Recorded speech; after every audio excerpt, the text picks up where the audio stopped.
Hello, folks, and welcome back to Four Corners of the Galley Movie Review. I'm your host, PBO, and with me, as always, is RG. Yep. And on this edition, what are we hitting them with? We're hitting with Justice League movie review. Yeah, the Justice League, the movie review, the latest addition to the DCEU. It's been on theaters now for about approximately 2 weeks. It's actually underperforming, basically, for the amount of superstars in this movie. It's not doing what it should do. But we're here to tell you folks that actually it's a really good movie and that we think you should see it. There are flaws, of course, but there are. It's a pretty good average movie. It's a great action movie and Yeah. a good introduction into the Justice League and the uniting of the league and putting them together. That's the best part of this movie. Yeah. It definitely has its flaws. It definitely has some issues, and yeah, we'll get you more into it. So, since the movie's been out for 2 weeks, we're just going to go completely spoilery all the way. So, we're going to put it here, spoilers the whole way through, guys. Alright, so basically, you're in this world of the DCEU, and the last chronological movie to happen is Batman vs. Superman. Mm-hmm. So, that means Superman's dead. Mm-hmm. Oh, actually, I'm sorry, Suicide Squad, because Suicide Squad does technically happen after. Yes. This is a year after Batman v Superman. Yeah, this is the year after Batman vs. Superman. So Suicide Squad has happened, but they talk about Superman's death. And the real great thing that they do in this movie is you really do feel the death of Superman. You feel the weight of it in the movie. They do it very well and very smart in the very beginning, so you have to give them props. They start off the movie with just a bunch of little kids recording and asking Superman some questions, and it feels like a Superman moment. Like, I was genuinely shocked and like really happy how they started this movie, and then it leads to the aftermath of his death, how everyone is still in mourning. And which is probably one of Zack Snyder's best strengths, which is the beginning of a movie where he does great 3 to 4 minute montages where they move kind of fast and it shows kind of like people doing things with great music. I mean, he just does it beautifully. You really think that Superman is dead, and you can feel the impact. Mm-hmm. And the one thing about this movie that where it doesn't really do it all, it doesn't really give time to develop any of the characters or anybody new. It just kind of jumps right into it, and you just kind of take the lead. And there's no explanation of the bad guy. You kind of get it halfway into the movies where they talk about Steppenwolf, or they give you that huge history lesson. That's not even like a good explanation. It's really not. And unless you're a total nerd like we are, you're not going to point things out. Like, so in that big, huge battle scene between there's a huge battle where Steppenwolf originally tries to conquer but loses. So there's Atlanteans that from Atlantis, who are actually on Earth at this point and not underwater. And then you got Amazonians. And then you got the clans of men. Yeah, clans of men. And then you even have the old gods, which they referred in Wonder Woman movie. And Zeus is there fighting with them. And then even a Green Lantern is there. But it's all mumble jumble into this fight, pretty much saying that they stopped Steppenwolf and they hit all the mother boxes, but that's about it. And that's basically what this movie is. So Steppenwolf has come back to the world, and he's chasing after these mother boxes. And it just kind of shows him bouncing around from place to place looking for these mother boxes. It does create some cool action scenes, but he looks horrible in the face. And he's just dumb. He's got dumb, looks terrible.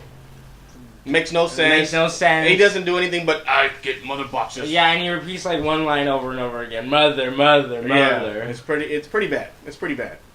But I will admit, the beginning of the movie is great because you got that great Superman moment, you get that great montage, and then it goes into literally pages, like page 1 of Justice League New 52, the DC Comics version where Batman is out hunting down a parademon. I mean, it's beautifully done. Yeah. The only difference is Green Lantern shows up at that point in the movie. Obviously, we don't have a Green Lantern yet. And it's great. It's like almost page for page. It looks beautiful. And then it really just jumps into it. You get that great Wonder Woman stopping the crime fighting moment, which I thought was beautifully done. Yeah, that was a good moment. Beautifully done. And then you start to have them chase after these new metahumans. So you got Wonder Woman chasing after Cyborg.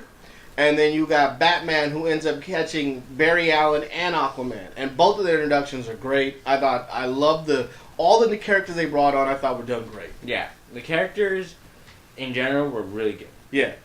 Jason Momoa as freaking Aquaman is just amazing. You got Ezra Miller as the Flash. And he brings a uniqueness to the Flash. He's different. He's funny and quirky. I mean, it does have issues. Yeah, there's a little scene at the end where he's running and it looks real cheesy the way he's running, and I admit that's really bad. Ray Park as Cyborg is really good. He's at first you think he's gonna do bad because the character not giving him much, but later on in the film he does get a lot better. and his CGI isn't bad. It's okay, but is it as bad as many thought it was gonna be? Exactly. And the one thing that you can really see in this movie that you're probably gonna notice is 90% of what you see in the trailer doesn't happen in this movie. I mean, this movie has definitely been chopped up between two different directors and two different styles, and they try to put it together. And then chopped up again. And the biggest thing that I think they fail at, that I think Joss Whedon added in, was that element with the Russian family, where we're following the Russian family around. He's trying to keep it grounded to show that humans are in peril and distress, but it's such a dumb moment. You only really need to show it maybe once, twice at the most, but he goes back to him at least 4 times, and you're like, this is pointless. It has this great payoff where Flash saves them, and then Superman rolls by, and he's got the freaking building, and he's holding. But it's not a payoff that. But it's they not didn't a great. Deserve all that it doesn't deserve all of that. Now let's talk about the Superman payoff. So Superman payoff was good. It's good. It's okay. It's done well. We're in the sense that he kind of is lost and doesn't know who he is. And in case you just don't know. Yeah. Superman does come back to life. They figure it out. They take him back to basically the spacecraft that they made Doomsday in, and they have the Flash do this great moment where he lights up the mother box to give electricity to basically bring Superman back. And then ensues this great battle where Superman kicks everyone's butt. Yeah.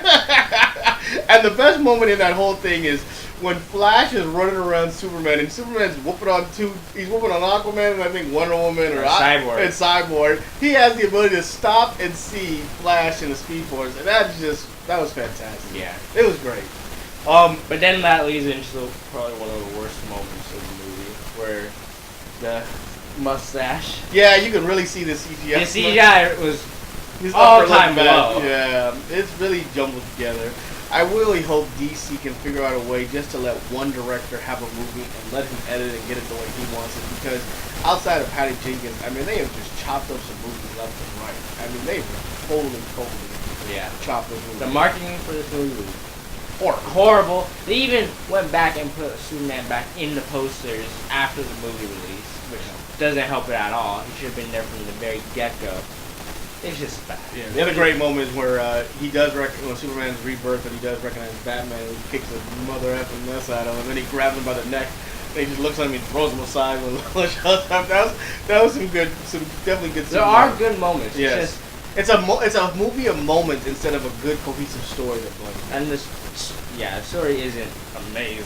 Yeah, it's not amazing. It definitely mimics Avengers and it takes a lot off of it. But it doesn't have the build-up of Avengers. That's the downfall. It definitely doesn't have that continuous action like you were saying with Avengers. Yeah, Avengers has a continuous during the battle scene, a continuous action. There's nothing that takes away from the action. Yeah.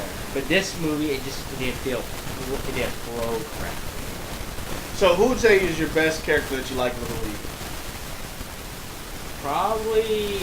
It would probably be Superman when he came back. Yeah, I honestly do. Because you got a good Superman and a real Superman. Henry Cavill is a great Superman. He looks the part, and he's just amazing. Yeah, he's good, and it really showed how Superman is powerful when he was kicking butt, really taking out Kevin Ward. It showed that's how powerful really Superman is, and they finally showed their strength with it. For me, I definitely would say it was Aquaman. I think Jason Momoa, him being and giving that gravitas that you need, that extra little bump for it, I just felt like he was great. So what'd you score? I'm gonna give it a 3. Yeah, I'm with you. I think we're gonna double up on that. We're both gonna give it a 3 out of 5. It's a pretty average. It's an average movie. It's entertaining. It's fun. It's only 2 hours, so it's fast paced. But it does have a lot of holes. It has a lot of holes, a lot of flaws. It could have and should have been better. It could have and should have been better. Yeah, I agree. And yeah, it leaves a lot to desire. So honestly, we don't know where the DCEU is going to be after this. It's going to be a kind of a wait and see. And until next year, we only got one movie, Aquaman, coming out at the end of the year. And excited about that. It could change. Everything could change because of this. But we will say the 2 best things about this movie is the 2 end credit scenes are absolutely fabulous. Oh yes, absolutely. Probably the second end credit scene is better than the first one. Yeah. But it's still great payoff for comic book nerds. So definitely stay for that. All right. Well, there you have it, folks. That's our 4 Corners of the Galley movie review of Justice League. Until next time, folks. Good night, Ted. See you next time.